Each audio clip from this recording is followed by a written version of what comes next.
Jæja, þá ertu mætt. Já. Þá segir gott, hvað er með mækina nærðir? Svona. Það þarf að heyrast í þér. Ég segi bara allt gott. En það ekki? Afsakið, já, en þú? Ég er mjög hress, það þýðir ekkert annað. Nei. Hérna, það stefnir allt í að kjarasamninga bresti. Byrjum á því, árunum fyrir mig ESB. Hvernig líst þér á stöðuna?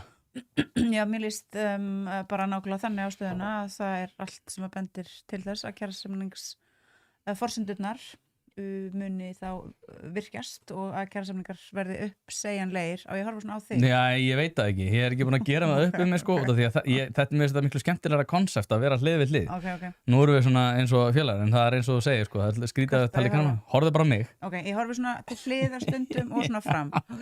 Já, þannig að það lítur allt út fyrir það að samningarnir verði uppsegjanlegir og við verðum þetta bara að sjá hvernig fer við í Eflingu. Við tökum þetta allt saman greiðlega alvarlega eins og við tökum reyndar alla svona hluti og fylgjumst með því sem að gerast.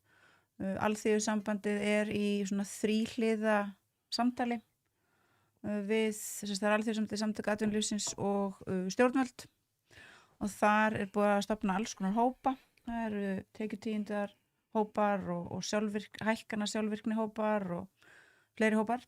Ég kann ekki man ekki nákvæmlega hvað allir þessir hópar eru, en það ég ekki í neinum af þessum hópum, þó að ég sem formaður Eflingar ásamt félögum mínum hafi gert þessa kjarasamninga. Þá ég ekki neinstaðar við borðin. Nei, þér aldrei boðið. Akkur bara... ASI og þessi batteri öll, þau fíla þig ekkert. Ekkert rosalega. Af hverju ekki? Út af því að sko, maður hefði haldið eða út af því ég senast þegar við hittumst á kosninganótt. Já, það var nú gaman. Það var hörku gaman. Þá sagði ég að við varum fullkomið svona horseshoe theory eða svona skeifukenning. Út af því að við erum eiginlega sammála allt nema að ég tel að ríkt fólk sé betra fyrir samfélagið.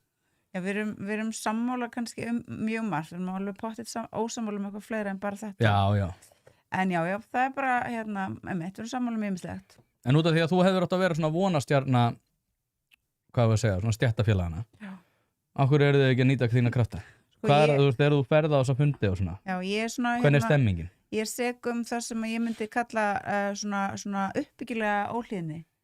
Ef ég á að öndverðum meiði við eitthvað sem verið að gera að segja, þá vil ég koma því á framfæri, en ég reynir samt alltaf að vera bara málefnaleg og uppbyggileg og reynir þá að fá fólk til þess að fallast á mín sjónarmið og breyta kúrs. En það inn í svona stofnana umhverfi, þá það bara aldrei neitt sérstaklega vinsælt. Og þess vegna ég oft málið upp sem mitt svona frunda og frekja og Ertu það ekki það?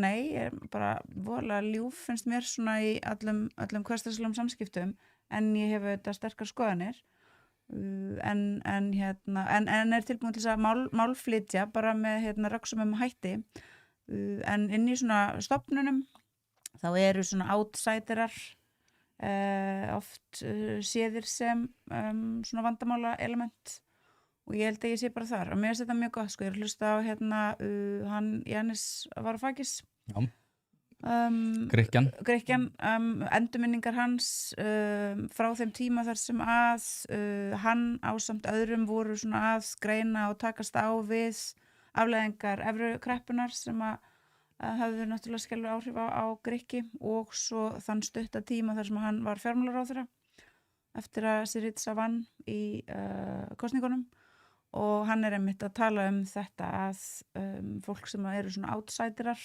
og koma samt inn í kerfi það umverulega bara tvennt sem í boði fyrir þetta fólk. Það annarkvort að assimilerast og verða bara partur af kerfinu eða að raunverulega þurfa að þola það að kerfið reyni að ýta þeim út og ég hef auðvitað orðið fyrir því en kerfið hefur svo sem ekki getað losnað við mig og félaga mína en ástæðan fyrir því að ég ekki við þessi borð auðvitað, ok, þetta ekki bara allt eitthvað svona að fólk vil ekki bjóða mér þó það sé samt svona primary ástæðan heldur að ég féllst á það á samt Vilhjálmi Birgissyni að Alþýðusambandið myndi núna bara svona leiða þetta samtal við samtök atvinnulífsins og við stjórnvöld til þess að reyna að sjá hvort það veri hægt að finna einhverja leiðir til þess að forða því að kjarasamningarnir yrðu uppsegjanlegir og það er svo vinna sem í gangi en á þessum tímapunkti þá veit ég því miður ekkert neitt sérstaklega mikið það nákvæmlega í hvað áttur hún er að fara eða nákvæmlega hver samtölin eru inni á fundunum í þessum hópum og mér þykir það þetta mjög leitt og ég held að veri betra fyrir bara alla að upplýsingarnar væru svona meðhandlaðar með svona opnari hætti en við skulum sjá hvað setur kannski verður þessi vinna öll bara stórglæsilega og kannski mun hún skila frábærum árangri og þá þetta bara mun ég og félaga minni stjórneflingar fagna en akkurat núna þá líður mér svo sem ekki eins og það sé eitthvað endilega að fara að gerast. En núna hérna var einn sem að ég fekk margar spurningar með mitt fyrir þig og einu var eitthvað á það leið að það var spurt hvort að það ætti ekki bara frista laun festaða við einhver svona 2% og allir eruðu sáttir út af því að núna náttúrulega þið getið ekki haldið áfram að eyðileggja samfélagi hérna með eitthvað launahækkunum og þið eruð að í rauninni að moka út öllum hagnaði fyrirtækja, þar er það ófýsilegt að stofna fyrirtæki því að þú kemur alltaf hérna gólandi með eitthvað hérna í þínu gulu vestum og eitthvað ætlið að halda áfram að eyðileggja okkar góða samfélagi með þessum hræðilegu launahækkunum. Já, ætlið að halda áfram að eyðileggja Nei, hættu nú alveg við erum svo sannlega ekki að eyðileggja samfélagi það sem við Eflingu höfum verið að reyna að gera síðustu ár er einmitt að reyna að draga úr misskiptingu og stéttskiptingu í þessu samfélagi og við höfum sagt aftur og aftur og aftur og það er einmitt líka það sem ég er búin að vera að reyna að segja síðustu vikur og mánuði að það er hægt að koma til móts við okkur einmitt með öðrum hlutum heldur en bara hækkunum á launum og ástæðan fyrir því að Efling hefur verið oft á tíðum í fókusur á launahækkanir hefur einfaldlega verið svo að laun verka og launafólks hafa bara ekki dugað til þess að fólk gæti náð endum saman og þar hefur til dæmis húsnæðismarkaðurinn eins og allir á þessum tímapunkti hljóta að gera sér grein fyrir haft alveg greiðlega mikil áhrif og við höfum sagt og erum einmitt núna að reyna að fá fólk til þess að horfast í við það að ef það er gripið til markvissra ráðstafana til þess að bæta aðstæður þeirra sem eru með lág laun og eru þar af leiðandi fastir á leigumarkaði þá er hægt að létta mjög á pressunni sem annars óumflýjanlega mun koma frá félögum verka- og launafólks hærri hækkanir. Svo við auðvitað viljum stöðugt efnahagslíf og við höfum líka alltaf sagt að þar sem að verka- og launafólk auðvitað vill stöðuleiki í sínu lífi en meðan að til dæmis leigumarkaðurinn er eins og hann meðan að fólk býr við svona prekarius aðstæður bæði þar og í sínu vinnu umhverfi, til dæmis núna með alltaf mikla atvinnuleysi sem í gangi, þá auðvitað óumflýjanlega mun það hafa mjög svona mikil áhrif sem einmitt kannski eru ekki svona róandi inn í samfélagið, enda eigum við ekki í lýðræðislegu samfélagi þar sem að vinnuaflsins svona grundvallar þáttur í því að fólk geti átt sæmilega gott líf að sætta okkur við það að það sé einhver viss hópur, afmarkaður hópur fólk sem hefur lítil efnahagsleg réttindi og mögulega eins og núna með frjálsu flæði vinnuafls, lítil lýðræðisleg réttindi að þau séu einhvern veginn svona tekin út fyrir sviga og eigi að þjást mest það er ekki gott. Þau eru bara duglegir að vinna. Það er ekki, já þau geta náttúrulega eins og núna, ég meina þá geta þau kannski ekki endilega verið eitthvað eiginlega duglega að vinna í ljósi þess að atvinnuleysi á aðfluttu fólki til dæmis að meir en helmingur Eflingar meðlima eru innflytjendur komið hátt í 10% meðan að almennt atvinnuleysi í Íslandi held í 2,8%. En hvernig horfir það allir við þér? Núna þegar að, þú veist, forsendur kjarasamningar að bresta, þú segir að þið séu mögulega til í að fara í einhverja baráttu, en fyrir hverju á svo baráttu að vera ef að atvinnuleysi svona, þú veist, ykkar samningsstaði er ekki sérstaklega góð? Bara mjög góð spurning og auðvitað þetta eitthvað sem við erum líka alltaf að velta fyrir okkur en við Eflingu erum nú svona útsunnusum og ráðagóð en það sem ég er búin að vera að segja undanfarið á fundum við þau fyrirmenni sem ég hef náðarsamlegast fengið að hitta og við félagsfólk Eflingar og fólk almennt bara sammála þessu einmitt. Það eru þarna atriði sem kosta ekki neitt eins og leigubremsa sem ekki aðeins kostar auðvaldið ekkert og ríkissjóð ekkert, heldur bara svona siðvæðing á leigumarkaði. Ef hún innleidd, þá getur hún líka haft og það er okkar. Þá er bara skortur á húsnæði, þú veist þetta alveg. að það náttúrulega ekkit skortur á húsnæði Nei, ekki akkurat í dag, nei. en aftur á móti orðið óhagstætt Og að byggja og það er búið að leigubremsa mun einmitt ekki bara eitthvað skyndilega skapa skorta húsnæði og við erum meiri sér svo samningsmiðið í þessu máli sem á öðrum að við erum tilbúin og það er partur af tillögum Eflingar leigubremsu að leggja til að hún sé tímabundin meðan ástandið er jafn slæmt og raun ber vitni. Þannig að við höfum rætt leigubremsu, við tölum févíti, það að gripi sér til aðgerða til þess að uppræta þessa miklu skömm sem ég hef margoft fjallað sem ríkir á íslensku vinnumarkaði sem er það að það er refsilaust að greiða fólki ekki rétt laun, hafa af þeim laun, fremja á þeim ýmis brot sem að tengjast því.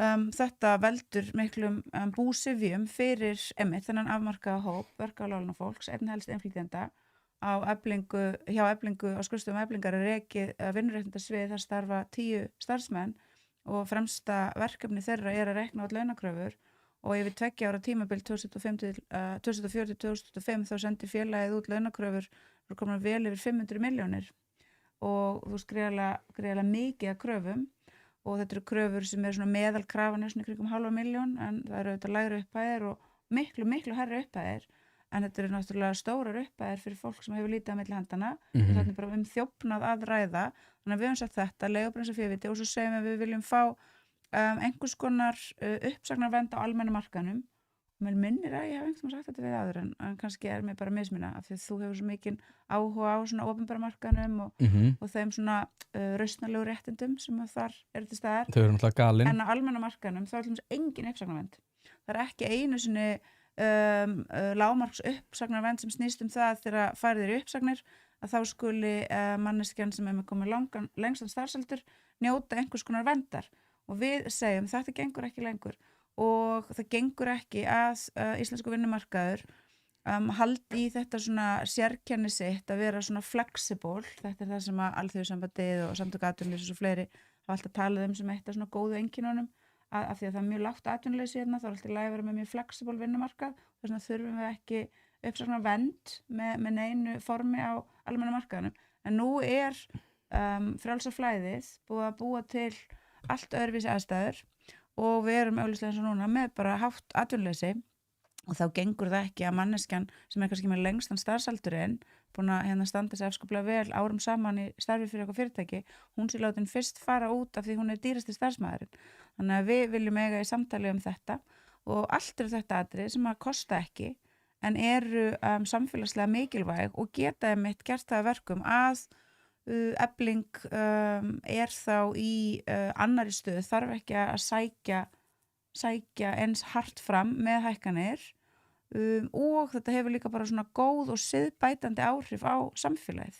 Já, þannig að við erum þarna þvert á það sem að þessi einstaklingur sem var að vilja fá til þess að segja að ég vildi rústa íslensku samfélagi, þvert á móti erum við að reyna að finna leiðir til þess að bæta íslenskt samfélag, til þess að koma á rorra samfélagi, til þess að finna leiðir til þess að vinnuaflið og arðræningirnir geti að sjálfsögðu áfram verið í antagonísku sambandi, það er bara eðlimálsins samkvæmt mun aldrei enda inn í kapitalismanum, en að við getum hort fram á veginn, sérstaklega í ástandi eins og nú ríkir.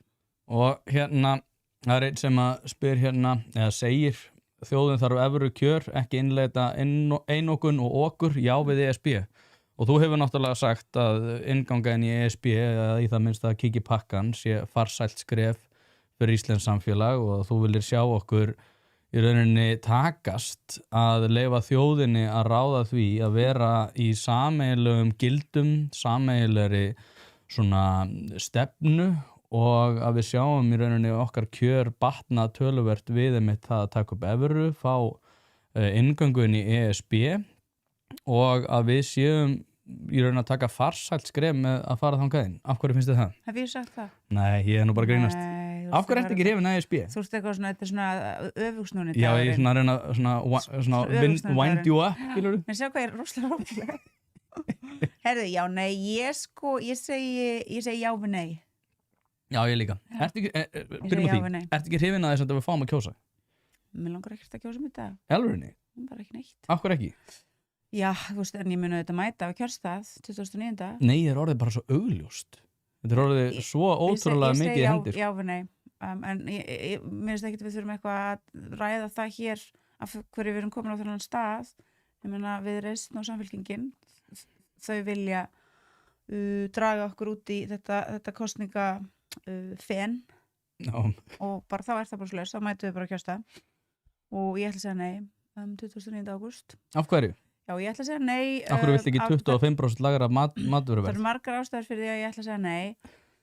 Ég er bara prinsipelt andsnúin hérna svona yfir þjóðlegum fyrirbærum í ljósi þess að þau rýra lýðræðislega getu borgarana innan þjóðríkjana til þess að hafa stjórn á eigin lífi, rýra getu borgarana innan þjóðríkjana, fólksins sem er með kosningaréttin í hverju landi fyrir sig, til þess að hafa stjórn á því til dæmis hvernig efnahagurinn er uppbyggður og svo framvegis. Og svo er ég líka á móti að við göngum inn í Evrópusambandið vegna þess að mér býður við undanlátssemi teknókratana í Brussel við þjóðamorðingjana í Ísrael og ég hvet fólk sem hefur ekki kynnt sér það til þess að skoða samninga Evrópusambandsins við barnamorðingjana í Ísrael.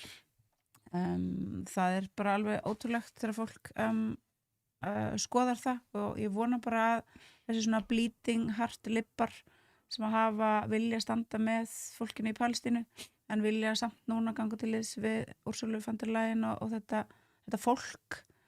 Svo ekki svo harðar orðið kveðis að þau geti ekki einmitt verið svona afdráttarlausari og einbettari í stuðningi síni við fólki í Palestínu. Og svo mér bara illa við Evrópusambandið og það er kannski svona ástæðan sem við ættum helst að vera að ræða núna. Já, leið mér þetta skjóta inn út af því að sko, hvað ætti Evrópusambandið sko að gera í því, það að segja Palestínu, hver er aðkoma þeirra, ef þú fyllir svona í eyðunort, ef þú segir að þau séu eitthvað rosalega hörða þessu en ég meina þau geta gerst hvað geta þau gerst? Þau geta til dæmis sett viðskiptabann, þau geta bannað löndum innan Evrópusambandsins að eiga í vopnaviðskiptum við Ísrael, þau geta tekið upp ef þau vilja ekki setja viðskiptabann þá geta þau tekið upp alla verslunarsamninga við Ísrael og svo framvegis þau geta staðið í bæði efnahagslegum og diplomatískum aðgerðum gagnvart Ísrael. Það gefur auðvitað augaleið bara eins og þetta hefur verið gert oft á tíðum í gegnum mannkynssöguna þegar stjórnvöld landa vilja koma því áleiðis til stjórnvalda annarra landa að þeim misbjóði mjög verulega framferði það sem er í gangi. Það er bara allir sem að hafa einhverju svona minimum innsýn í það hvernig svona samskipti virka alþjóða vettvangi vita að það er heilt hlaðborð af möguleikum til þess að Evrópusambandið geti beitt sér með mjög afdrifaríkum hætti í samskiptum sínum við Ísrael en Evrópusambandið hefur einmitt kosið að beita sér ekki með nokkrum afdrifaríkum hætti og með því hefur auðvitað gefið Ísraels ríki grænt ljós af því að halda áfram þeirri viðbjóðslegu og satísku hegðun sem að heimsbyggðin hefur þurft að fylgjast í örvendingu sinni með núna mörg síðustu ár. En svo vil ég ekki ganga í Evrópusambandið og það er út af vinnumarkaðsmálum. Þó að íslenska vinnumarkaðsmódelið sé auðvitað gallað að mörgu leyti, bara eins og flest módel eru sem að mannfólkið hefur skapað, þá er það að mínu viti engu að sér mjög mikilvægt og merkilegt og það er ekki vænt það. Það er mjög lýðræðislegt í eðli sínu, það tryggir mjög ríkulegan rétt vinnuaflsins til þess að hafa mjög beina aðkomu að því að semja verð á þessu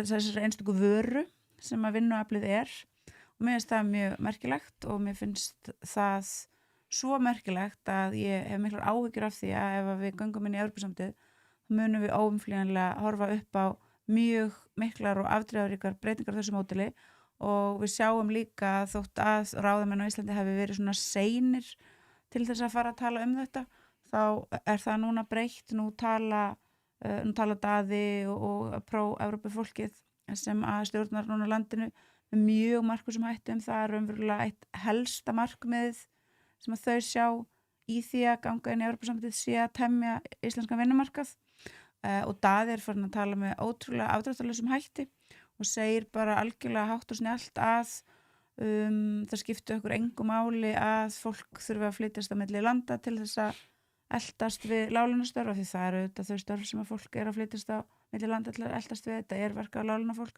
Það skipti engu máli þó að atvinnuleysið verði hærra heldur en við höfum þekkt, verði fast í hærri prósentutölum heldur en við höfum þekkt, vegna þess að séu hvort sem þá allt bara einhverjir útlendingar sem þá bara flytja eitthvað annað til þess að eldast störfin og svo framvegis. Og mér finnst þetta mjög slæmt.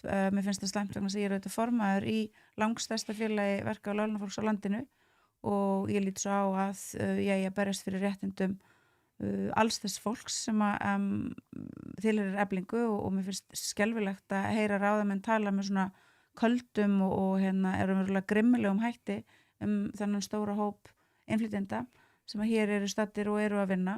En ég meina, þetta samt ekki, og mér finnst líka mjög óþægilegt að heyra fólk segja það bara hreint út að þegar við göngum í Evrópusambandið og tökum upp evruna að þá verðum við að taka út hagsveiflurnar í niðurskurði og atvinnuleysi.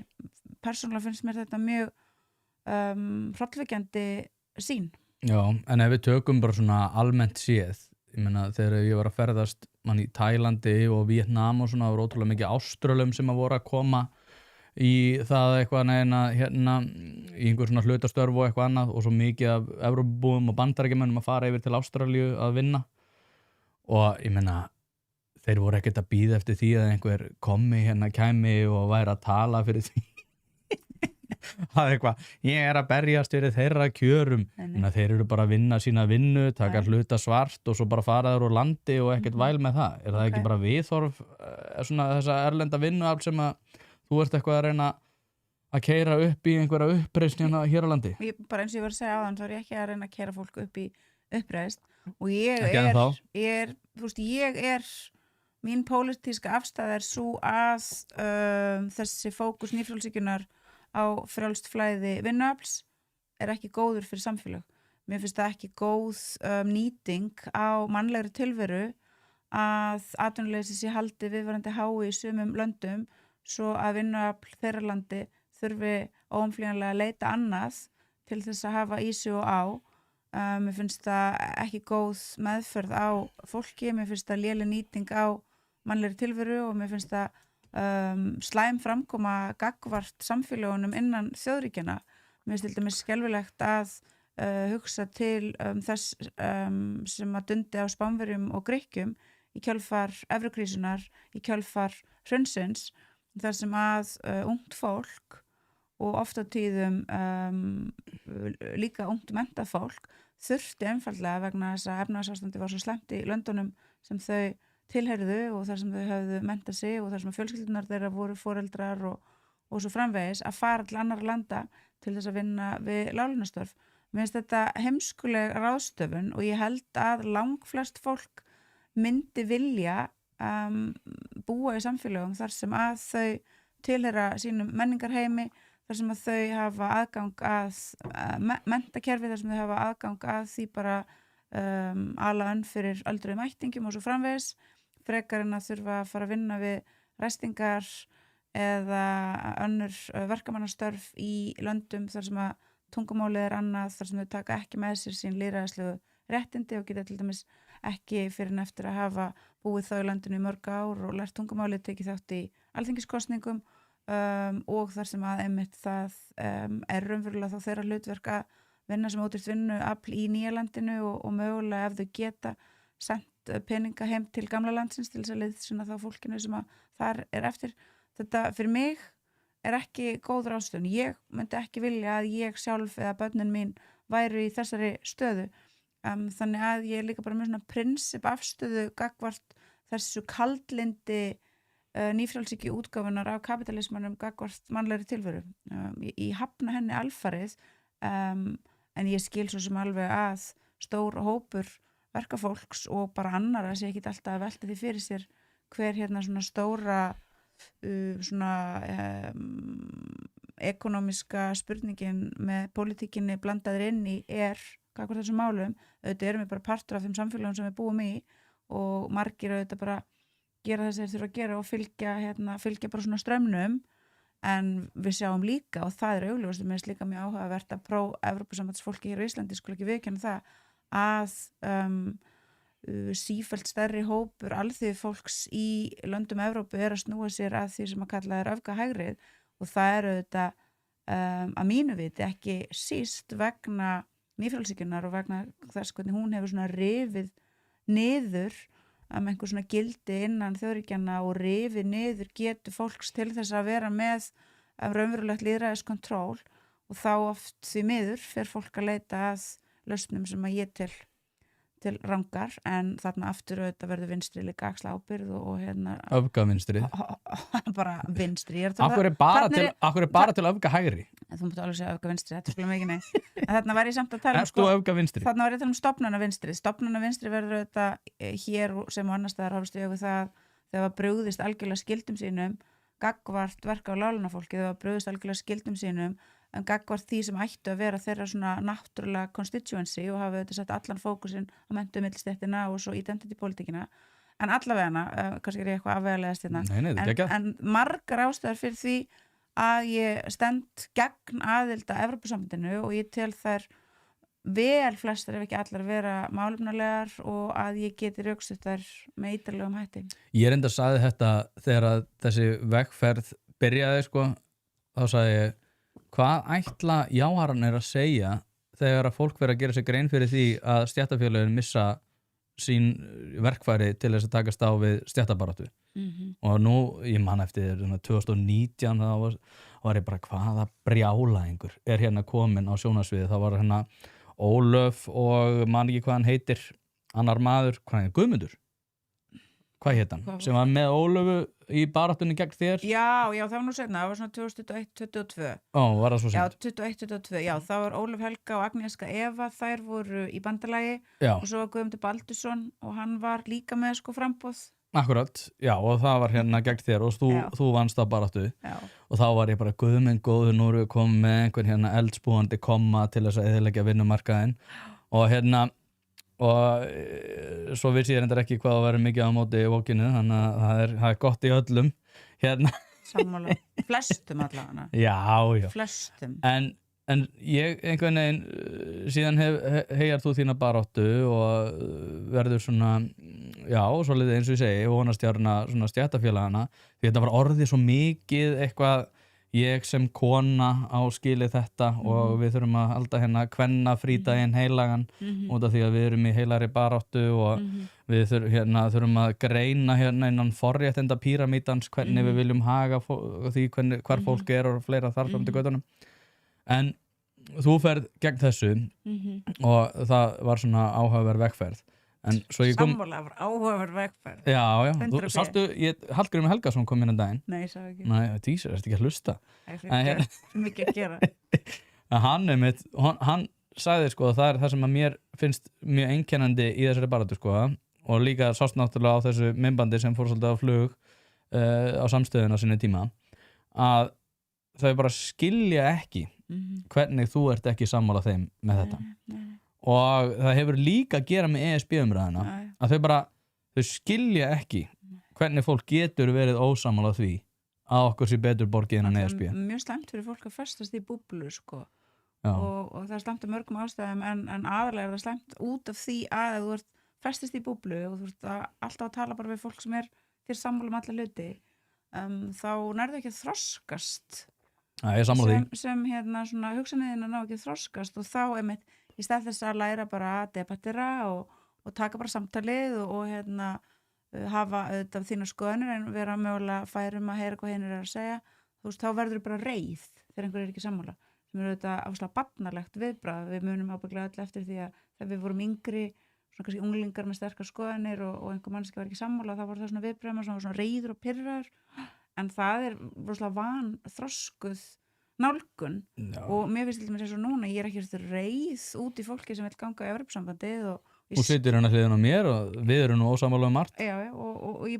skil alveg að fólk vil ganga í Evrópusambandið, ég skil alveg að fólk sem hefur haft svona aðganga vissu efni og hefur svona vissa sín, telli þetta réttilega til að fara og ég er ekki eitthvað reið við þau, en mér finnst aftur á móti þau sem að eru pró Evrópusambandið núna, mér finnst þau alveg rosalega reið og mér finnst þau mjög svona þau eru mjög reið og þau eru mjög tilbúin til að mæta og kommenta hjá fólki eins og það ágætum aðra á Facebook sem að vinur minn á Facebook ég þekki hann lítið og það svona bara góður gamaldags vinstrimaður en hann á móti Evrópusamtinu og hann dirfist að sitta að ræðu með Sigmundi Davíði og sko svífur einhver flaumurinn sem þessi maður þarf að þola að hann sé svona á hinsegin sko samt einmitt, bara rosa góður maður Þetta var nefnilega sko og með bara mjög virðingarverða skoðanir en þarna bara gengur hann yfir striki og þá skal refsa honum, en ég ætlaði að segja sko að þú varst svona að segja þetta, þú veist að það hefði verið svona þessi mikli tendens sem auðvitað en mjög víða að þú veist af því að ég kona þá eitthvað þú veist þá af því leiðir þá að þessi Ég sem kona en ég var núna af því að nú ég svona hérna að hugsa Evrópusamtið og svona velta því fyrir mér þá fór ég svona að rifja upp með sjálfur mér hvað ég hefði svona verið að hugsa og segja back in the day, ég ásamt félögum minn til að stofna Íslandsdeild Attack samtakana sem eru alþjóðlega samtök sem að berjast gegn nýfrjálshyggjunni og voru mjög virk til dæmis í evrukrísunni í stuðningi við Grikki og Spánverja og svo Portugala og Íra og við heldum út vefsíðu og hún ennþá í loftinu og þar getur svona fólk farið og skoða svona ályktanir og greinar og yfirlýsingar og ég sagði bara já, ég bara nákvæmlega sammála afstöðu okkar þá, mér finnst þetta svona rétt og góða afstæðan en svo fór ég líka og var að skoða blogg sem ég held úti sem var svona nafnlaust blogg, ég var svona svo þýska stálið ég var með þetta eigið nafnlausa blogg bara til þess að skemmta sjálfur mér og þar var ég að gá hvort ég hefði einhvern tímann skrifað eitthvað, það er nú svo sem ekkert svo mikið bara svona almennt hatur á kapitalismanum en þar sá ég að ég hafði verið að rífast gegn einmitt þessari svona nýfrjálshygna feminisma með einstaklingsmiðar svona Hvað er hann nákvæmlega? Það er þessi svona einstaklingsmiðaða svona identity politík sko að Konur í atvinnulífinu annars er alveg rosalega fókur á sko konuna sem einstakling að því gefna hún nái langt og svo einhvern veginn algjör svona útflatning á einmitt stétta mismun og því að það sé mjög erfitt að segja ræstingakonan eigi einhvern veginn inherently að standa með sko konunni sem er forstjóri í ræstingafyrirtækinu að bara eðlimálsins samkvæmt og bara séu hagsmunir þessara kvenna bara ekki mjög samrýmanlegir og þá var ég einmitt að segja og það er svo langt síðan ég fór þá að tala með og kalla þetta píkupólitík og þá er ég þarna eitthvað að rífast og segja þú veist ég hugsa með heilanum ég hugsa ekki með kynfærunum ákvarðanatökun og svona dýftin og svona analýsan hún fer fram í heilanum þannig að það ætla svo að koma og segja við mig að ég verði að vera sammála að ég verði að standa með einhverju mannesku af því að við deilum líffræðilegum eiginleikum, fjölgunar eiginleikum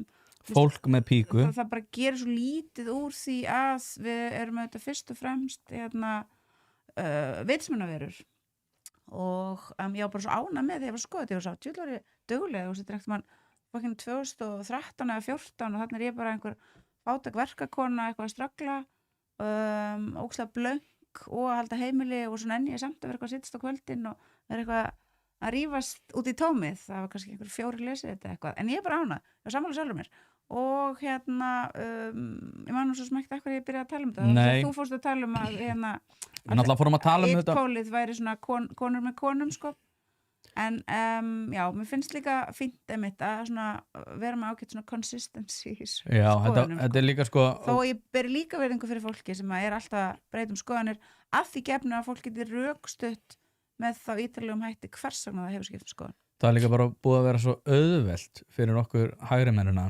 að díla við vinstri mennina því að þegar strax á vinstri menn setja eitthvað út eins og varst að segja að það þarf ekkert hægri menn til þess að takast á við það því það kemur eitthvað vinstra fólk og bara hana baunar yfir það er bara alltaf eitthvað svona með vini eins og þessa þá þarftu bara sannlega ekki á óvinnum að halda sko Það setja tölvunni í samband, halda ára Já, og bara nei, ég er sammála þessu og þetta er auðvitað mjög leiðinlegt og til mikils ama að vinstrið hafi einmitt gert það svona að svona rosalega áberandi þætti í sinni pólitík að vera alltaf að berja á fólki sem einhvern veginn er ekki 100% í rétttrúnaðinum og við erum eflaust sammála það að einmitt svona rétttrúnaðarhyggja hún er mjög þreytandi sko og mér finnst hún einmitt líka mjög barnaleg Já, þetta er bara alltaf svo heilagt fólk fullorðið þroska fólk það er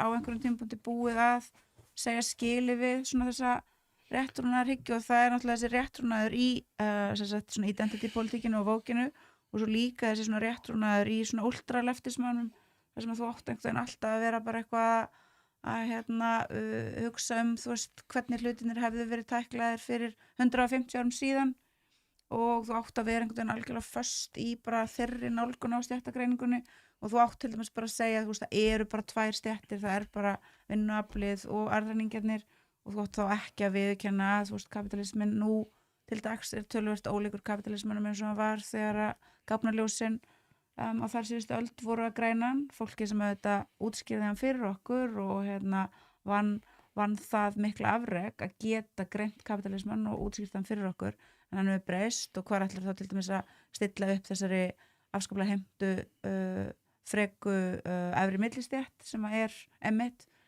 Hvort er stærra vandamál? Með aðgang að því að geta eignast eignir þó hún auðvitað þurfi samt líka að vinna til þess að hafa tekjur, hún þarf með þeim hætti að selja aðgang á vinnuaflinsinu eins og verkfólki en hún getur eignast hús og hún getur tryggt afkomenda sinna og þessi professional managerial class sem hefur það hlutverk inn í kapitalismanum að aga og stjórna og passa upp á að vinnuaflið sé hérna undir sett, hvað ætlar að setja þau öll þannig að, já, þessi svona dogmatík og svona fixasjón á að það sé einhver svona einrétt skoðun og þú meir einhvern veginn ekki svona sjálf pæla og að þú meir einhverjulega ekki vera svona organic thinker það er alveg voðalega leðilegt það er eiginlega bara leðilegast af öllu sko.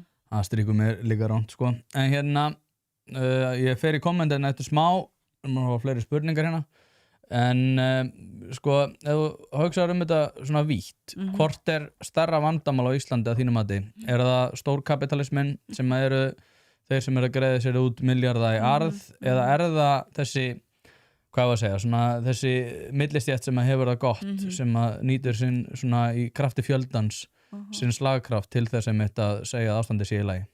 Ok, ég myndi segja að sjálfsög eru kapitalistarnir svona frum vandinn og þeir skekkja lýðræðið með sínum völdum sem eru byggð á fjármagninu og það er mjög slæmt. Það er andlýðræðislegt og þarna til dæmis þurfum við sterkt ríki og sterkt til dæmis skattkerfi sem er þá af því við búum með þessu blanda hagkerfi nota til þess að deila út fjármunum með sanngjarnum hætti og grafa þannig undan getu kapitalistana og auðvaldsins til þess að safna sífellt meiri fjármunum til þess að sölsa sífellt undir sig meiri eignir og svo framvegis. Þannig að þeir eru grunnvandamálið en svo er auðvitað líka stórt vandamál sem við erum að takast á við og það er auðvitað vandamál sem að meðlimir kannski stéttar vinnuaflsins sjá með skýrari hætti en aðrir að það er þessi svona velsetta milli og efri millistétt sem að er mentuð, er í ágætri vinnu, er með sæmilegar tekjur eða mjög góðar tekjur, nýtur mikillar atvinnuverndar, hefur mjög ríkuleg réttindi, er að einhverju leyti eignastétt þegar við horfum á bara húsnæðismál versus þá verka á lánafólki sem er algjörlega eignalaust og þessi hópur í stað þess að hann geti aðhylst þessi svona gömlu gildi velferðarsamfélagsins að samfélagsleg ró verði best tryggð með því að tryggja velsæld vinnuaflsins hafnar þeirri nálgun og segir samfélagsleg velsæld og samfélagsleg ró verði best tryggð með því að færa okkur enn ríkulegri réttindi og enn betri laun og okkur alveg sama það þó þarna sé svo risastór hópur stritandi snauðra sem geta ekki séð fyrir sér og sínum börnum og þetta er svona fólk sem eru svona, þessi svona bleeding heart liberalar eins og talaðum í Bandaríkjunum og VR sem í orði aðhyllast öll þessi gömlu gildi og vilja koma í 1. maí-göngur og vilja svona standa með en á borði og í aðgerðum vilja það alls ekki og eru raunverulega ofta tilbúin til að beita sér með hætti sem að grafa undan möguleikum verkafólksins til þess að bæta sínkjör og þetta er líka stórt vandamál þó að auðvitað séu kapitalistarnir augljóslega miklu stærra vandamál. Já, ég hef lýst þessu þannig að að þegar að 1. maí-göngunni eða kvennafrídaginn með einhver þvíum líkur og þá er ekki pláss fyrir Agnieszku og Olgu í lyftuna á Kjarval. Nei, það er bara, ég er bara 100% sammála. ég er 100% sammála og þegar við eflingafólk göngum í 1. maí-göngunni og syngjum nallan þá eru í okkar hópi fólk sem að þekkir raunverulega skortsins glímutök en þau sem eru kannski að labba undir fánum annarra stéttarfélaga Þekkja þetta ekki neitt. eru ansi svona langt frá því að vita hvað skortsins glímutök geta gert fólki. Það er mjög mikill munur á kjörum þessa 30% á íslensku vinnumarkaði sem hafa það mjög slæmt þrátt fyrir að vera fullvinnandi fólk og svo kjörum hinna 70% og okkar afstæða er svo að í ljósi þess að það eru þessi 30% sem að oft á tíðum geta ekki náð endum saman, geta ekki séð börnunum sínum bara fyrir tómstundum eða geta ekki endurnýjað föt, geta ekki endurnýjað húsgögn, geta ekki brugðist við fremur smávægilegum óvæntum útgjöldum aðeins þá að steypa sér í skuldir, eru með yfirdrátt, eru með smálán ekki af því að þau séu í ruglinu, heldur af því þau bara þurfa að borga fyrir tannlækningar eða fara með bílinn sinni viðgerð ef þau þá á annan borð eiga bíl. Og maður fókusir á þetta fólk vegna þess að ef við látum eins og vandamál þessa hóps séu ekki alvarleg, séu þannig að það sé allt í lagi að láta þau einhvern veginn óáreið og erum að grafa undir allir samfélagsgerðin okkar.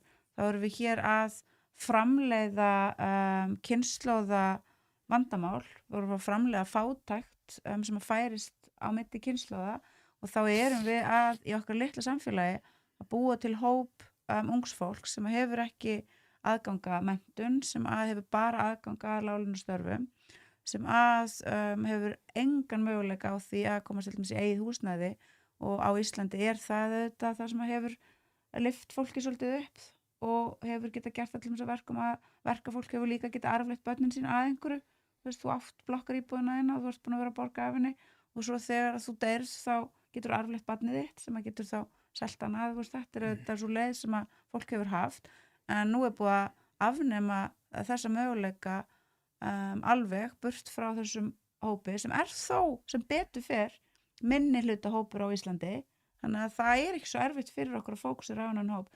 Það þarf ekki að fara í Öræfabyltinguna, þurfum ekkert að reisa bálkesti og við þurfum ekkert að sækja fallöksuna, getum bara beitt pólitíkinni og lýðræðinu og ríkisfjármálum með markvissum hætti til þess að laga kjör þessa fólks. En þá þarf auðvitað samtök atvinnulífsins að vera með einhver svona makroekonomíska sýn, ekki bara að hugsa að græða og stjórnvöld þurfa að hætta þessari sjúku undirgefni gagnvart þeim eitt velsettri millistétt. En því miður þá erum við ansi langt frá því að það gerist. En þetta snýst bara átt Eflingar. En við erum ennþá... Þetta snýst bara átt Eflingar. Já, við erum ennþá lengra frá því í dag. Hérna er einn sem spyr...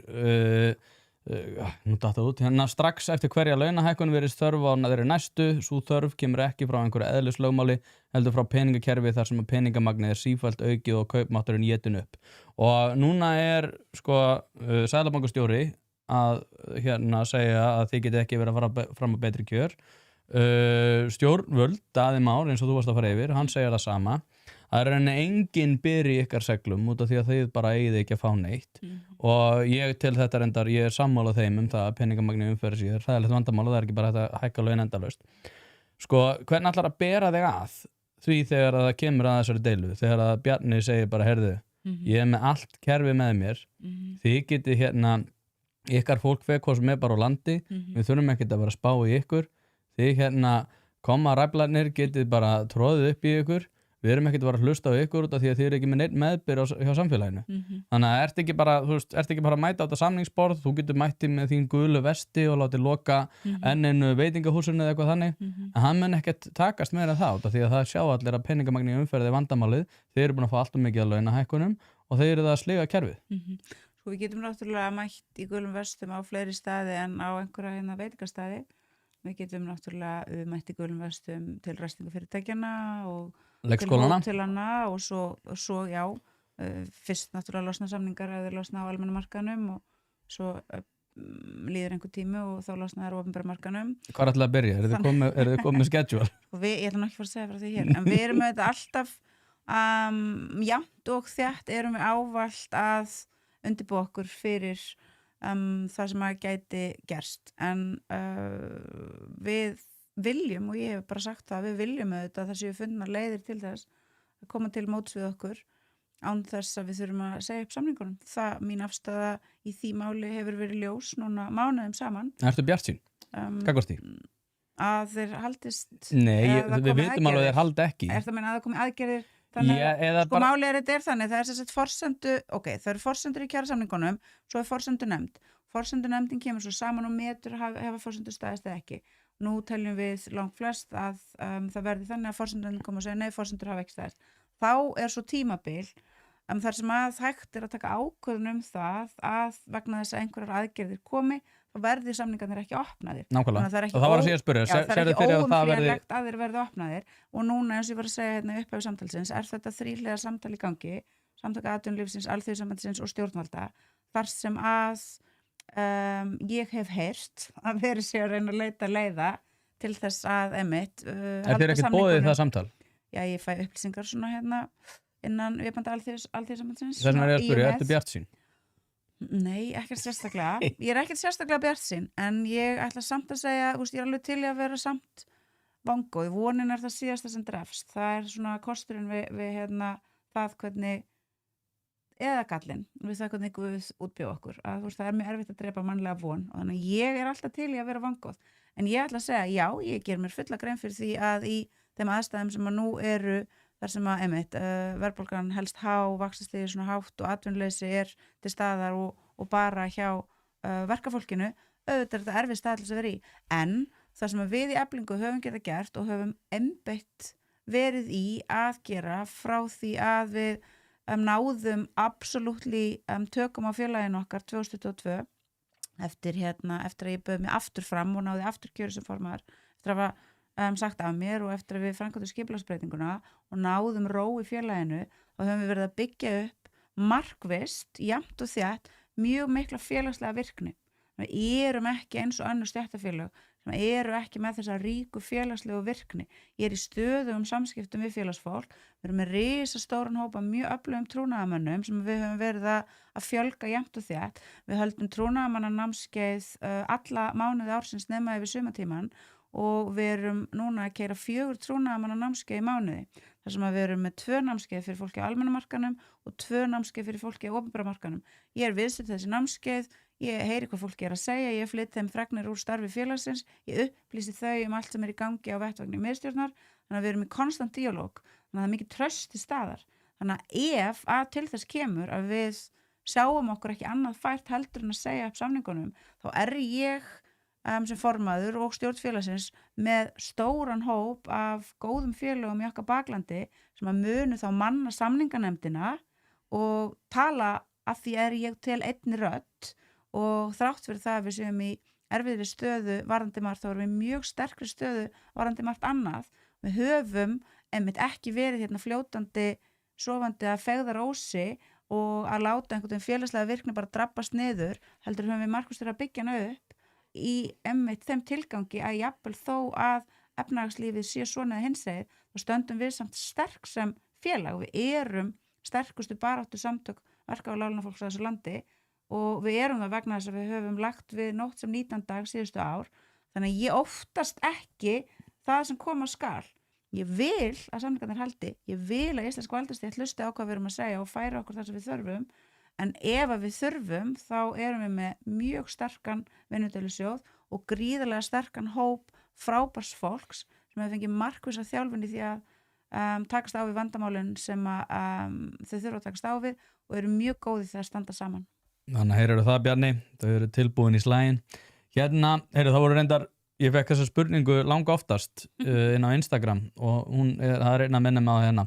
Hvernig leggst nýr meiri hlut í borginni í þig? Það stendur fólk, en ég ætla að spyrja bara þig beint. Já, bara mjög góð spurning. Ég deili áhyggjum margra að hér verið farið í einhverja hraða einkavæðingu. Ég til dæmis mjög mótsnúin því að sorpa verði einkavætt. Af hverju? Vegna þess að þá verða kjör til dæmis eflingarfólksins sem þarna vinnur miklu verri. Ég ekki tilbúin til þess að horfa á þetta fólk sent yfir á almenna markaðanum af opinbera markaðanum eins og gert hefur verið við til dæmis ræstingakonurnar.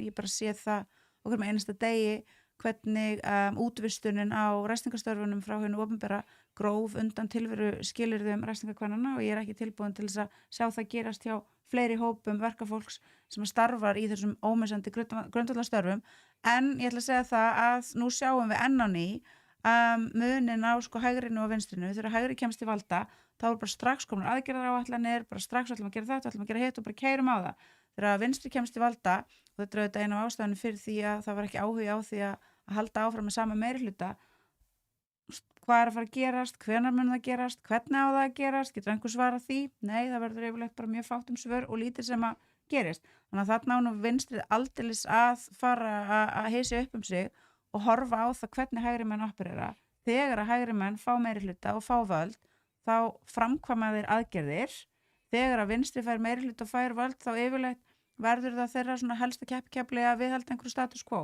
þar sem til dæmis voru þau ekki kosin síðast þannig að það vildi engin status quo í borginni svo ætla ég að fylgjast áhugasöm með því hvað á að gerast á sviði leikskólamálana þannig er búið að stofna eitthvað nýtt ráð sem að heitir leikskóla og dagvistunarráð sem að segir okkur þá að emblina á þennan málaflokk og þannig að þarna er ég bæði áhugasöm og tilbúin til þess að vera dálítið spennt en þetta áhyggjufull líka vegna þess að það þýðir ekki að emblina á þennan málaflokk í leita einhverjum einföldum ódýrum lausnum þá þarf að skoða hann með mjög uppbyggilegu og svona raunsæju hugarfari og takast á öll þau fjölmörg vandamál sem að plaga þessa grundvallarstofnun sem að okkur öllum á að þykja nægilega væntum til þess að vilja lyftinni upp en ég er svona bara að fylgjast með og ætla bara að halda áfram að gera það og vona að þetta fólk axli raunverulega ábyrgð og fari ekki bara í einhverjar ömulegar hægri kreddur tónlist, ég meina tónlist, jú ömulegar hægri kreddur sem að snúast einhvern veginn það að þú veist halda áfram að einhvern veginn engavæða og frelsa eitthvað fjármagn það er ekki það sem við þurfum núna það þarf að sleppa kreddunum bæði vinstri og hægri kreddunum og vera lausnamið er ekkert pirrandi út af því að þið vinstri menn náttúrulega viljið fá borga fyrir það að vera með tærnar upp í loft er ekkert pirrandi fyrir þig að vera að tala með því að ég veit alveg að þú ert hægri maður inni sko. jú, þú ert það og það er einmitt eins og ég segi sko, þú ert að tala fyrir málstað þess fólk sem að vill fá niðurgreidda tilvist fyrir það að vera með tærnar upp í loft og gera ekki nokkuð skapaðan hlut á daginn þess vegna er kommentakerfin öll fulla vinstrimönnum sem er ekki í vinnu og vilja bara fá niðurgreidda tilvist eins og ég segi er ekkert pirrandi fyrir þig að vera að tala fyrir hagsmunum þessa fólks þegar að þetta er náttúrulega raunin eins og þú vel veist ef ég þyrfti að tala fyrir hagsmunum þessa fólks þá væri ég bara alveg ótrúlega óhamingjusöm manneskja það liði mig illa vegna þess að einmitt ég er mjög þú varst að segja þetta sjálf þú varst að segja sjálf ég hef mjög lítinn tolerans fyrir því að liggja en þú varst að segja þegar að hægri menn stjórna þá eru farið í hlutina þegar vinstri menn stjórna þá eru þetta einhverju bakkelsisfundir það hvernig transammelega að vera ég er ekki hluti af stofnun á vinstrinu bara absolutt ekki, alls ekki ég er hvað sagðist ég vera? Ég sagðist vera uppbyggilega óþekk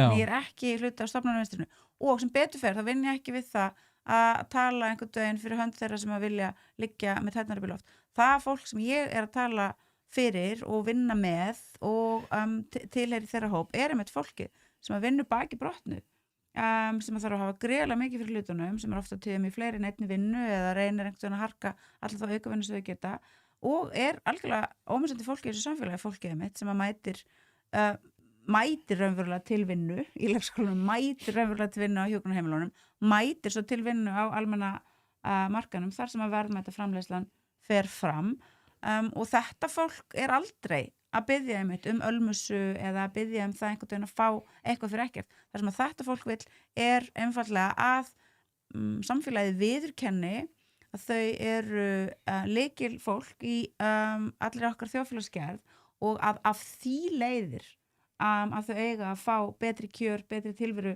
skilur. Þetta er fólki sem að ég tala fyrir, tala með og vinn með, alls ekki einmitt einhverjir, hvað segir maður, auðnuleysingjar. Ég hef engan áhuga á því og er ekki að berjast fyrir því. Og þegar ég var að segja hérna áðan að vinstrið hefði ekki getað hloti núna hljómgrunn hjá borginni, þá er það ekki, ég var ekki að segja að það væri vegna þess að þau hefðu einhvern verið að tala máli hérna þeirra sem að vilja liggja með tærnar upp í loft, heldur að þau hafa bara sýnt einhvern veginn á síðustu árum að hugrekkið sem þú þarft að hafa til þess að stíga fram og tala af sjálfstrausti það að þú ætlar að grípa til aðgerða, það hafa þau ekki haft. Þú þarft að hafa hugrekki, þú þarft að vera svolítið svona óttalaus og þú þarft að hafa nægilega mikið sjálfstraust til þess að í fyrsta lagi geta látið þér detta eitthvað til hugar og hafa svo kapasiteti til þess að koma og segja, heyrðu, ég er bara sannfærð að þetta sé rétta leiðin, komiði með mér í þessa vegferð, stöndum saman í því að innleiða hérna breytingar og þetta er það sem að Hildur hefur gert núna, hún hefur hérna bara færnina til þess að allavega sýnast sannfærð í því sem hún segir og fá fólk til þess að segja, já ok, við ætlum að standa með þessari konu af því hún ætlar að innleiða breytingar. Þetta er auðvitað þar sem að eitthvað alvöru vinstri á að geta gert og vonandi mun einhvern tímann geta gert, en akkurat núna þá því miður þá er ekki nægilega mikið svona momentum í kringum einhverja svona alvöru vinstristefnu, heldur mjög svona fizzled out stemning í kringum eitthvað stofnana vinstri sem allir innst inni eru orðnir mjög þreyttir á. Já, hefur meiri trú á þessum meiri hluta heldur fráfarandi? Ég hafði náttúrulega bara á einhverjum tímapunkti var ég búin að missa alla trú, eða réttar að ég hafði kannski enga sérstaka trú, en ég var bara búin að missa svona allan bara áhuga á því hvað það fólk var að gera. En ég ætla samt að segja, mér varst Líf Magnúðardóttir standa sig afskaplega vel í því að reyna að innleiða einhverja breytingar á leikskólamódelinu. Henni mætti algjörlega fordæmalaus andstæða verkalýðshreyfingarinnar þar sem hún var sökuð bara alls konar ótrúlega hluti eins og verið eitthvað sérstakur óvinnu kvenna og svo framvegis. Þannig að þarna sýndi hún til dæmis hugrekki. Hún var tilbúin til að segja, ok, bara fuck it, ég ætla bara að taka hana slag og ég veit að þær verða alveg tjúlar þess að gælur þarna í verkalýðshreyfingunni. En mér er bara alveg sama, þetta er bara svo stórt vandamál ég verð að takast á það. Og ef að störf annara í þessa meirihluta og störf yfir lengra tímabil hefði einkennst af svona, þá held ég að þeim hefði gengið miklu betur í kosningunum. Ég er að meina kannski, var þetta þessi píkupólitík? Það er þetta sem ég vil sjá. Þetta er svona bara, ok, já, ég verð kannski óvinsæl, en ég skil að ég verð að grípa til einhverja ráðstafana og ég er tilbúin til að málflytja. Flott sjá Líf. Hún á alveg hrós skilið fyrir þetta. Já, ég meina, ég var bara ekkert með neina væntingar gagnvart almennt þessu meirihluta. Bara 0, en nú er náttúrulega hún Silja Sóley komin hérna í minnihluta, mín kona, já, hún er þín kona og hún er til dæmis að gera það sem að mér er rosalega flott, að hún er að birta núna strax, það var í gæri að fyrir þetta var strax með myndband, þar sem hún er bara svona að fara yfir það sem var að gerast og er bara svona að reyna að koma upplýsingunum markvisst áfram. Mér finnst þetta glæsilegt, þetta er það sem ég hef reynt að gera í Eflingu, ég hef bara reynt að koma upplýsingum áfram með markvissum hætti til stjórnar og til trúnaðarráðs og til trúnaðarmannana, ekki halda einhvern veginn að sé eitthvað svona mitt að eiga einhverja svona upplýsingar hjá mér. Ég hef aðgang að þessum upplýsingum af því að ég er með lýðræðislegt umboð, af því leiðir ég skulda fólkinu sem veitti mér það umboð upplýsingarnar og minnst þetta töff og ég held að hún eigi framtíðina fyrir sér og ég vona að hún eigi mitt eftir að verða svona þessi tegund af vinstri mannesku, þessi svona hugrakka, óhrædda manneskja sem að skilur að þú verður að móta stefnu, vera tilbúin til að tala fyrir henni og vera svo tilbúin til að implementera henni ef þú fær tækifæri til. Já, ég held hún verði hægri manneskja von bráðar sko. Þú ert bara að koma með eitthvað svona, það er bara, ef þið líkar vel við einhvern þá heldur alltaf að sú manneskja ætla að vera hægri manneskja. Nei, það er nefnilega, sko, þið komanir eru náttúrulega svo ótrúlega hættulegir sko, því að þið eru skemmtilegir og aðlaðandi, sérstaklega hún sko, hún var alveg frábær og ég var bara guðminn góður. Stjarnar kosningabartunar. Já, og það líkar einhvern veginn öllum vel við það sko, og það er eins og segja, það er líka hættulegt sko, því að þið eru með svo stór hættulega hugmyndafræði. Þið verðið að afsaka, ég kemst ekki yfir allar spurningarna, það er hérna sem að spyr svolítið áhugaverðar spurningar, hvað hefur þessi mikli innflutningur á vinnuafli mikil áhrif á kjör íslensk verkafólks? Mér varst þetta mjög áhugaverð, því að þetta er líka svona, og það er að Hugo Chávez, hann í Bandaríkjunum var einmitt sko svona César Chávez fyrir ekki, Hugo Chávez er náttúrulega annar Venezuela. Blessu sem minni kannski. Já, einmitt, talandum hættulega hugmyndafræði, allavega. César Chávez talaði sko fyrir því að svona baráttumaður vinstrimanna, en hann náttúrulega talaði svakalega mikið það einmitt að svona frjálst flæði fólks myndi grafa undir stoðum verkafólks. hver svona í samhengi við EES-samningin, í samhengi við Ísland, hvað bara það sem þú ert að hugsa? Já, þetta er náttúrulega bara svona Marx 101. Ef að við viðurkennum að vinnuaflið er einstök vara á markaði, þá er það augljóst. Ef að þú flæðir markaðinn með offramboði á þessari einstöku vöru, þá náttúrulega lækkar verðgildi hennar. Er það ekki út af því þú talar svo mikið fyrir hagsmunum þeirra sem eru í verkavinnu og eru erlendir? Er þetta ekki bara eitthvað svona, svo ég sletti, never-ending story fyrir þína baráttu? Þess vegna er ég líka að segja að ég tel betri skipan mála að fólk geti fengið að lifa og starfa og mennta sig og alla önn fyrir fjölskyldunum sinni í þjóðríkjunum. Skilurðu? Þess vegna er ég að segja það, að maður getur haft einhverja hugmyndafræðilega sýn og skilning á heiminum en samt staði með fólki. Og barátta vinnuaflsins sósíalísk barátta vinnuaflsins er auðvitað ávallt alþjóðleg og þegar að það er búið að heimila þetta frjálsa flæði og raunverulega afnema möguleika fólks til þess að lifa, starfa og rækta sinn garð inn í landinu sem að þau fættust og fólk neyðist til þess að sækja lifibrauðið á milli landa, þá er það þetta skylda hvers sósíalista að standa með þessu fólki, vinna með því og reyna að útbúa heiminn með þeim hætti að fólk geti haft það gott. En maður getur samt verið með skilning á þessum svona grundvallar lögmálum bara framboðs og eftirspurnar og það auðvitað á maður að hafa bara sama hvaða hugmyndafræði maður aðhyllist. En þetta er til dæmis auðvitað ástæðan fyrir því að við í Eflingu höfum verið í þessari rosalega hörðu kjarabaráttu undanfarið vegna þess að ef að við gerum það ekki þá náttúrulega gefur auga leið að það mun grafa stöðugt undan okkar tilveru skilyrðum og undan okkar kjörum vegna þess að ef við erum ekki markviss og einbeitt þá náttúrulega verður bara þessi mikli innflutningur á vinnuafli til þess að samkeppnin þá innbyrðis hjá vinnuaflinu, hún bara harðnar og aðstæðurnar versna og kapitalistarnir og líka hið opinbera sem að þetta nærist á því að nýta ódýrt sérstaklega kvenvinnuafl munu bara verða forhertari og andstyglegri í framkomu sinni. Þess vegna og ekki síst vegna þess að við erum með frjálst flæði að vinnuafli þurfum við að standa saman og þurfum við að berjast sameinuð og reyna að tryggja það að við séum ekki bara jaðarsett og geymt einhvern veginn út í horni sem einhverju ríksuguróbotar sem svo settir í gang til þess að vinna og svo sendir heim aftur til þess að hlaða sig. Við segjum nei, við erum manneskjur, við erum klár og dugleg og þið þurfum okkur að halda, við erum ekki ríksuguróbotar og við krefumst þess að þessi komið fram við okkur með svona gildi mannvirðingarinnar að bara í fremsta sæti. Við ætlum að standa saman og það er auðvitað það sem við í Eflingu erum gríðarlega stolt af. Við erum svo stofnun, svo ég kalli stéttarfélögin stofnun á þessu landi sem hefur verið duglegast í inngildingu.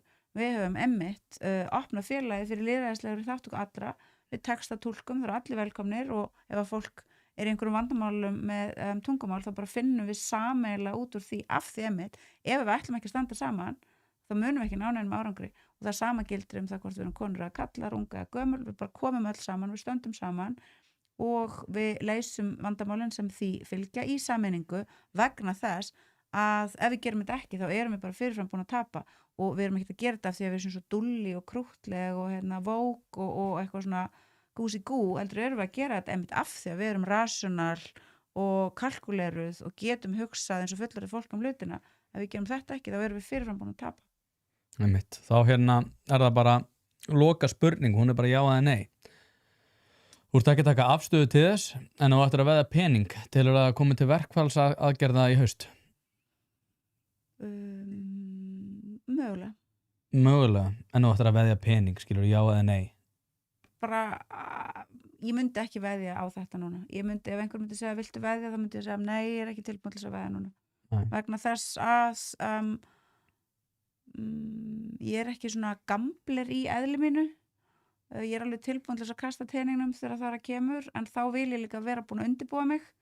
Þannig að þegar að því kemur og ég þarf að taka sénsinn þá vil ég geta sagt að sjálf mig ok, ég er búin að gera allt sem ég get til þess að reyna að tryggja að niðurstaðan verði mér hagfelld og akkurat núna þá er ég bara ekki komin á þann stað að ég geti sagt það.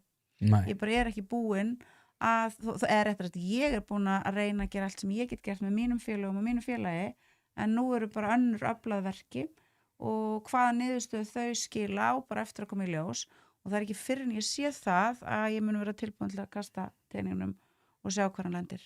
Einmitt. Þá það er enda rétt í lokin. Hvað finnst þér Icelandair deiluna? Það komur að fylgjast með þessu? Er ekki bara allir eitthvað rosa despón? Ég er alltaf að hugsa sko ef að svona mjög miklar hátekjustjættir eru byrjaðar að rísa upp afturlappunar svona upptakturinn sko er ekki einmitt allir hafa velt að segja Eflingar svona, Eflingar alltaf með vesinn sko, þú horfir núna aftur yfir nokkuð síðustu ár þá hafa nú aldeilis hærralauna fólk en Eflingafólk verið með alls konar meiningar og verið til alls konar ama innan gæsalappa þó eða ekki þú veist kennararnir þeir voru í verkvöldum mánuðum saman og þeim var launa með allavega 8% auka hækkun hinir og þessir verið svona að dingla sér hingað og þangað en ef ég skil rétt ég þekki þessa deilu ekkert sérstaklega vel hún kemur ekki inn á vettvang Alþýðusambandsins og flómennirnir eru ekki þar en ef ég skil rétt þá snýst þetta svona fyrirkomulag vinnunar og þar ég miklu tilbúnar til þess að hafa samúð með fólki vegna þess að auðvitað eigum við að vera með gott og eðlilegt fyrirkomulag á vinnutilhögun fólks og fyrirtækinu ekki geta fengið að koma fram við fólk einhvern veginn eins og sína eign en mér sýnist á öllu að launakjörin séu ansi góð en er ekki bara ekki ástráður okkar að reyna að finna út úr þessu ég vona hann bara sé að hugsa í lausnum eins og hann getur oft gert. Hvernig er hann? Hann ástráður? Já. Kann mjög vel við hann ástráð. Aha. Já. Er hann betri heldur en Aðalsteinn? Jesús Kristur. Það? Já. Ok. Ég er ekki við þetta borð. Aðalsteinn agalegur. Ég var með fegin þegar Aðalsteinn. Segðu það sem þið finnst. Já, ég reyni að segja alltaf allt sem þið finnst. Já, eða þú veist, ég meina hann hegðaði þessi mjög heimskulega sem ríkissáttasemjari, hann braut lög sett félög og vindalur, hann sinnti ekki skyldum sínum sem ríkissáttasemjari, hann lagði fram ólöglega miðlunartillögu og svo náttúrulega endanum tapaði hann í landsrétti deilinu það hvort við ættum afhendunum félagatalið, þannig að hann þurfti að segja af sér og Ástráður, hann er miklu svona, hann er klókur, sko, hann er kætt, gamall í hettunni og skilur að þú þarft svona að feta brautina með svona vissum hætti og spila hennan leik með vissum hætti og ég kann bara afskaplega vel við hann og vona að verði þarna bara sem lengst. Já, við sjáum til. En nú eru einhverjar hlustu og svo, oh my god, við þurfum að losna Ástráð. Þannig að ég ætti alltaf frekar að segja Ástráður er alveg fræðilega maður og... Já, ég veit ekki, ég held bara þeir munu ekki... En hvort sem er ef við göngum í Evrópusambandið, þú veist, þá verður þetta allt up in the air, skilurðu. Já, það er enda ótrúlega fyndið. Ég veit að við erum að reyna að klára þetta. En nú fara einhverjar að hugsa og segja, já, hún vil bara ekki ganga í Evrópusambandið, hún er bara að venda sitt starf. Já. Það er ekki þess vegna. Ef við göngum í Evrópusambandið, þá ætlum ég að stofna nei-flokkinn og bjóða fram og reyna að komast á Evrópuþingið. Hvað var það? FN3, frelsi, hvað var það? Hvað var það? Ég man það ekki, þú sagðir eitthvað, frelsi, félagar og frjálshyggja. Nei. Ég man ekki hvað það var eitthvað F í lokin. Nei, þetta verður þetta bara spennandi og pældi ég líka að kjarasamningar sko verða endurskoðaðir 2 dögum eftir atkvæðagreiðsluna í ágúst. Þetta er alveg ótrúlega. Það var alltaf eitthvað þingi, eitthvað væla, það er sérstök ástæða fyrir því að þetta er gert svona út af því að við verðum ekki komið saman í eitthvað. Nei, það er alltaf að kjarasamningar eru 2 dögum síðar. Já, ég meina þetta er greinilega allt. Ég meina þú heyrir bara núna hvernig fjármálaráðherra talar. Það er bara verið að setja núna alla athyglinlega alla athygli og allan fókus á vinnumarkaðsmódelið og allir að saminast að segja að það er stærsta vandamálið, við erum að leysa þetta vandamál og það gerum við bara með að gangi í Evrópusambandið. Þetta verður spennandi. En það er aldrei rangt og þess vegna segjum við já við nei. Já, það er ömurlegt slagorð. Man veit ekki hvað. Já, en nei, þetta er nefnilega ekki góð. Nei, ákveður ekki bara að segja nei. Af því það er svo fyndið að segja já við nei. Já, ég segi alltaf, ég treysti þjóðinni til að segja nei. Og ég segi nei út af því ég er búinn að kíkja í pakkan. Já, ég er líka búinn að kíkja í pakkan. Já.